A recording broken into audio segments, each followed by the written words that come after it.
అందరికీ నమస్కారం.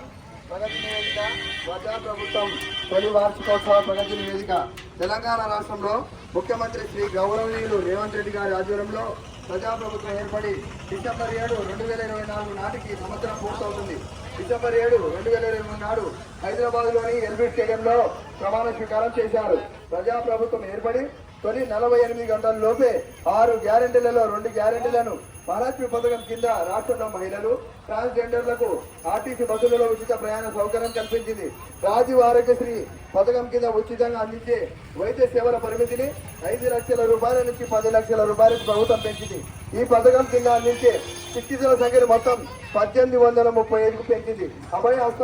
అభయహస్తం హామీల అమలు కోసం ప్రజాపాలన కార్యక్రమాన్ని నిర్వహించింది. ప్రగతి భవనాన్ని మహాత్మా జ్యోతిరావుల ప్రజాభవనంగా మార్చి అక్కడ ప్రజావాణి కార్యక్రమాన్ని ప్రారంభించారు. ఇచ్చిన హామీల కట్టుబడి 500 రూపాయలకే వంట గ్యాస్ సిలిండర్ సరఫరా, గృహజ్యోతి పథకం కింద 200 యూనిట్ల కంటే తక్కువ విద్యుత్ ని వినియోగిస్తున్న గృహులకు ఉచిత విద్యుత్ అందిస్తుంది.